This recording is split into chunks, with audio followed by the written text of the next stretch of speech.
Hello guys, welcome back to this channel. In this video, I will show you how to remove and bypass the iCloud activation lock on iPhones, iPads, and iPods. If you are new to the channel, please go down below and consider subscribing, and once you have done that, please go down below and go leave a like. And let's jump straight into this video. So Apple decided to go and add the iCloud activation lock to go and stop stolen phones just being wiped and then being sold on for a profit.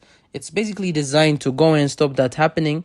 However, sometimes you may go and say buy a phone and it comes with one or you may just have reset your own device and you've had this problem here and it's an old Apple ID or something like that. So in this video, I will show you how you can go and remove and just get sort of pass it basically. So if your phone currently has the activation lock on, then go on another device, probably the device you're watching this video on, and you need to go and open up a web browser. And what you need to go and do is you will need to go and search for iCloud activation lock removal, just like so, and scroll down and you need to go the support page by Apple called how to remove activation lock, just like so. So go and search for that and come to the page. So it's going to go and give us a bit of information on it, but I'm going to sort of tell you the key information about it. So Apple goes and provides 3 different solutions for going and removing the activation lock, but 2 of them are gonna need the email and password, the login for the Apple ID, which of course you don't have. So what you want to do is come to the bottom, and what we can actually go and do is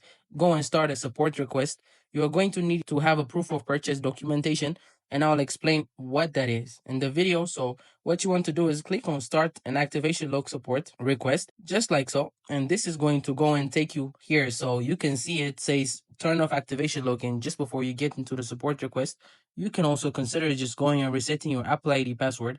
If you've just forgotten the password, then this is a great way to do so. Just go and reset it. Of course, you need access to the email or Apple ID, and then you can go and reset your password. However, if you don't have access to the email either, then we need to go and request additional support. So go to the bottom of the page where it says start on activation lock support request and tap on get started, just like so. And now you need to go and read through the information of what you're going to need in order to be able to go and unlock your device and request for it. So firstly, you must be the owner of the device, and also just consider your data on the device will be erased as well, and you can request a managed device to be unlocked.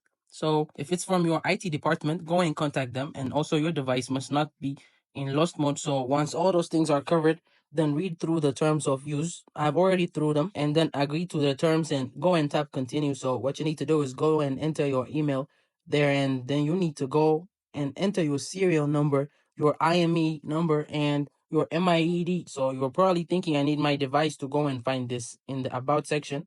And of course it's locked, so you can't do that. But what you can actually do is you can go and find this information on the back of your phone's box.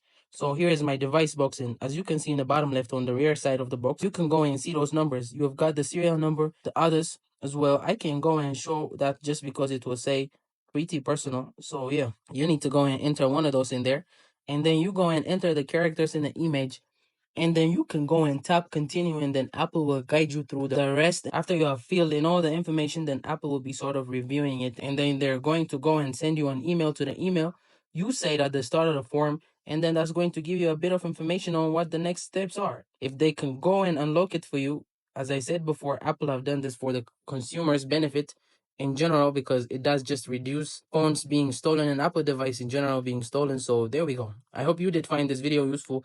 If you did, please go down below and consider subscribing.